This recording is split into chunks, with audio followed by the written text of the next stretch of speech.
E aí, sabe o que eu descobri sobre mim, Karina? Que eu tenho uma frustração muito grande de trazer coisas e a pessoa tratar como se não fosse importante.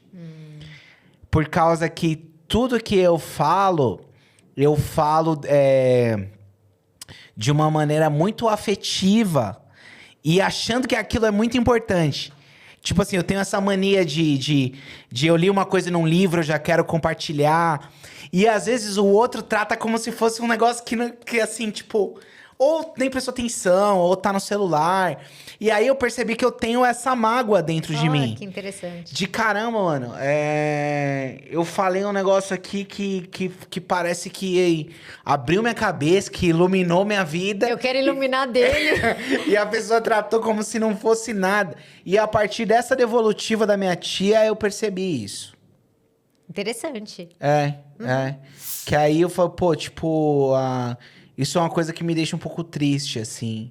Que tem isso mesmo, né? Às vezes você quer falar um negócio, quer trazer uma coisa e, sei lá, é normal também. Ou a pessoa não percebeu, ou ela não acha aquilo legal, ou sei lá. Ela tem esse direito também. Mas é engraçado isso. Te frustra, né? Te frustra. Eu tava aqui pensando, né? Você fala disso, Você me seguiu aí em alguns conteúdos. Você já me ouviu falando de um conceito do Albert Ellis, que era um psicólogo? Ele fala sobre demanda. Não. Demanda, eu vou pegar um exemplo bem simples, assim. Ele diz que grande parte do sofrimento humano, ele percebeu que é porque a gente tem na nossa cabeça uma frase, duas frases, que é tinha que eu deveria. Tá? Olha só. Ele disse que ele tinha muita dificuldade com mulher. E aí ele percebeu que essa dificuldade, esse sofrimento que ele tinha é porque ele chegava perto das mulheres e as mulheres falavam... E ele pensava assim, eu deveria estar mais bem arrumado. Eu deveria ter começado a conversa de outra forma. Eu deveria... E ao pensar isso, gerava um sofrimento para ele, tá? E aí, quando ele começou a pensar sobre o que o fazia sofrer, ele falou, caramba, eu fico colocando esses deveria. E ele já era psicólogo, ele era psicanalista. Ele começou a prestar atenção nos discursos dos pacientes. Será que eles também pensam nos deverias? E será que é o deveria que deixa ele sofrer? Em geral, começa a prestar atenção, tá? Sempre que alguém estiver sofrendo, busca o deveria, por exemplo. Esse exemplo da mãe que eu falei, por que gerou culpa? Porque ela deveria ter procurado outro médico. Como você deu exemplo, ela deveria ter ido para outro hospital. Eu deveria ter feito isso. Então, ela se apegou a algo que ela deveria. Que existia um jeito certo. Certo? Porque se você fala que deveria, é porque tem um jeito certo e um jeito errado. Concorda? Sim. O meu namorado deveria ter feito isso. Ele deveria ter me avisado que ele não estava feliz comigo. Deveria. Eu deveria, se eu tivesse criado o sofrimento, eu ia por um lado assim, eu deveria estar mais magra, ou eu deveria ter dado mais atenção para ele, ou eu deveria... Concorda? Sim. Então, quase todos os nossos sofrimentos, eles partem do deveria. Cara, é genial isso aí que você falou. É genial. Qual que é o deveria que tá nessa mágoa? Fala aí pra mim. Acho que será que deveria ser mais interessante? Não. Pode ser. O que será que te magoa mais? Eu deveria ser mais interessante ou ele deveria dar mais atenção para o que eu tô mostrando para ele? Ou eu deveria não falar, então. Deveria não ter falado. Deveria não ter contado essa história. Por causa que o meu primeiro pensamento foi esse. Eu falei assim, pô, realmente eu acho que eu falo demais. Eu deveria falar menos. Deveria falar menos. Deveria falar menos, tipo... Porque a pior coisa que tem é falar pra quem não tá interessado, né? O Guilherme Bartilani, que é um amigo também que vem aqui, já foi no de vocês, ele fala que você não pode falar sozinho. Que você tem que perceber quando você tá falando sozinho, né? Tipo assim, se você tá falando sozinho não é legal, né? Não, e tudo bem, é verdade isso. Mas aí eu te pergunto, será que essa é a melhor pergunta que você poderia ter feito? Eu deveria ter ficado quieto? Eu deveria não ter compartilhado? Porque, de repente, comigo, que gosto desse tipo de conversa, se você acreditar nessa frase, eu deveria ficar mais quieto, talvez você deixasse de entregar o seu ouro para alguém que ia curtir, não é? Sim. Então, qual que seria uma frase melhor para substituir eu deveria ficar mais quieto? Mas, Karina, será que a gente não tem que selecionar melhor as pessoas com quem a gente entrega esse ouro, talvez? Então, não é o deveria. A frase é melhor eu selecionar melhor alguém. Então, você não tem culpa. Porque se você fala, eu deveria ficar quieto, você tá... Entendi. Entendeu? Tirar Então, a culpa de si nesse sentido. Isso. Né? Aí você fala, tem gente que não tá preparada, então eu posso escolher melhor com quem eu vou. Aí você não tá se batendo, né? Você percebe que o sentimento deve mudar se você pensar assim, eu deveria ter ficado quieto. Aí você fica chateado. Mas se você pensar, nem todo mundo se interessa, então é melhor eu escolher melhor as pessoas. Talvez, só de mudar essa forma de pensamento e perceber que não é todo mundo que está preparado para esse conhecimento, é a pessoa que não está preparada, né? E você pode escolher melhor. Essa linha de raciocínio, muito provavelmente, diminui esse sentimento que fica aqui, né? Sim. Mas eu quero falar mais disso. Porque isso que você falou é genial. A maioria do sofrimento está no deveria. E o deveria, ele é o sofrimento do passado, né? Ele é o passado presente, né? Isso! O passado presente é o deveria. Agora, troca o deveria por gostaria. Fala pra mim a mesma frase. Por exemplo, se você falar, eu deveria... Escolher melhor as pessoas. É porque você precisa depois pensar, como você sentiu mágoa e não culpa, nada, tá mais ali a mágoa. Você usou a palavra Tristeza, mágoa. mágoa, Se é mágoa do outro. Então, a sua frase provavelmente é, poxa, ele deveria ter me dado mais atenção. Concorda? Sim. Porque o sentimento que você me falou aqui é mágoa. Sim. Então, o seu deveria estar lá fora. Ele deveria ter me dado mais atenção porque eu tô entregando ouro para ele. Certo? Sim. Troca essa frase por eu gostaria. Eu gostaria que ele me desse mais atenção. Se você acha que deveria, você sente mágoa.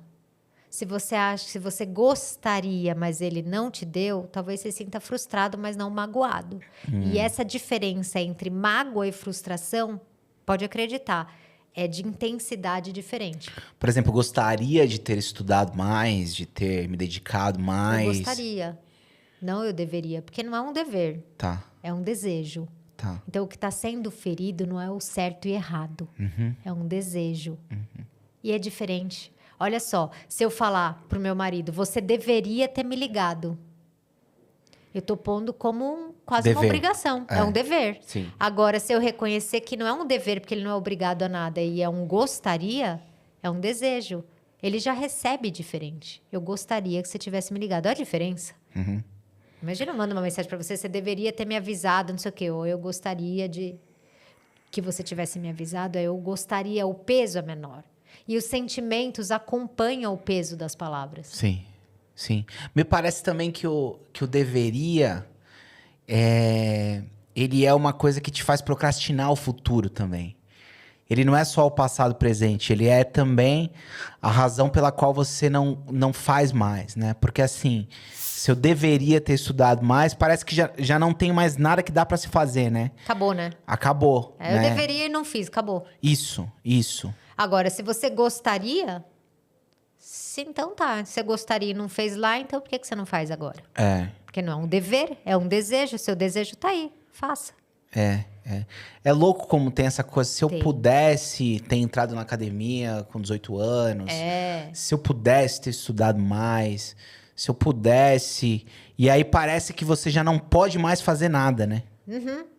E quando eu falo da paz, da felicidade, né, dando mais um exemplo, você vê que eu presto atenção nas minhas palavras, aí eu modifico e eu mudo as minhas atitudes. Então, eu comecei a fazer bateria há 1 ano e meio atrás. Qualquer outra pessoa poderia falar... eu queria tanto ter feito bateria, mas agora tá tarde, bateria, né? Tocar bateria, instrumento? Tocar bateria. Que legal, não sabia. Então, e aí eu poderia falar, né? Já tô velha pra começar a aprender. É isso que as pessoas falam. Eu tô velha pra falar inglês, eu tô velha pra aprender um instrumento. Meu sonho era ter dançado balé, mas agora eu tô velha. E aí, quando vem essas frases, eu já olho para elas, zoom out, e falo, cara, se eu começar a tocar agora, daqui 15 anos eu tô tocando há 15 anos bateria, né? Isso. Entendeu? É. Você Então, pode ser um excelente baterista que tem 60 anos, sei eu lá. posso não ser excelente, mas eu vou ter feito o que eu queria. É. Não é? Então, uma pessoa fala assim, eu já tenho 40 anos, meu sonho era fazer faculdade de psicologia. Você tem 40, daqui a pouco você vai ter 45 e daqui a pouco você vai ter 60. Quando você tiver 45, tem duas alternativas para você. Ou você vai continuar falando, eu gostaria de ter feito, eu deveria ter feito psicologia, ou você já vai chegar nos 45 tendo feito. Se você, aos 40, parar de repetir isso e fazer. Então, eu sempre falo, envelhecer, a gente vai envelhecer mesmo, né? A outra alternativa é morrer. Então, se você conseguiu envelhecer e você tem um sonho de fazer uma faculdade, por exemplo, daqui 5 anos você pode contar a sua mesma história tendo feito a faculdade. Tendo feito. Por que você não experimenta, né? Por que você não se coloca mais na ação? E a gente estava falando sobre sentido da vida e felicidade. Quando você faz as coisas que você quer fazer, a vida ganha mais sentido, né? Total. Você fica mais feliz, né? Ai, mas o que vão pensar de mim? Lembra de novo que a pessoa vai falar 5 minutos. Ai, nossa, você viu o Marco? Começou uma faculdade nessa idade. Tipo, tá bom, ela vai parar de falar isso e acabou, ela já vai mudar de assunto. Porque ela não pode... não é importante. Isso que ela fala não vai te causar muita coisa, né? Não a gente deve, também... Né? Seria bom que não causasse, porque, cara, qual a importância que essa pessoa tem para você parar a sua vida e não tomar uma decisão de algo importante porque alguém achou algo diferente? E assim, ela só tem o poder de verbalizar o que ela pensa, né? E por que você coloca isso de um tamanho tão grande, né? Ela não tem o poder de fazer você não fazer a faculdade. Ela não tem o poder de... Ela só tem o poder de verbalizar o que ela pensa. E ela não conhece o Marco. Ela não conhece a Karina. Então, se alguém falar alguma coisa da gente, assim como você deu um exemplo... Quando alguém fala da gente, ela não sabe dos nossos sonhos, elas não sabem dos nossos medos, elas não sabem do nosso passado, elas não sabem o que é importante pra gente. Elas só sabem um fragmento de nós, né? Como a gente brincou do partido político. Então, quando a pessoa tá te julgando, ela tá te julgando por uma coisinha que ela não sabe o seu histórico. Então, por que a gente vai receber... com tanta importância, uma informação de alguém que não sabe nada da nossa vida? Só a gente sabe qual que é o valor das coisas pra gente. Então, a gente... né, é só a gente que pode escolher por nós. Exato. É engraçado, né? Como, na real, ninguém te conhece, né? Ninguém. Só quem conhece você é você mesmo, né? Depois, quem mora perto pode ser que conheça bastante de você. Assim mesmo, 100% é só você, né? E aí, muitas vezes, você não se conhece. Às vezes nem você se conhece, né? Se perde de você mesmo. Com tanta opinião dos outros, você se perde. Eu tenho uma impressão que a maioria das pessoas não se conhece também.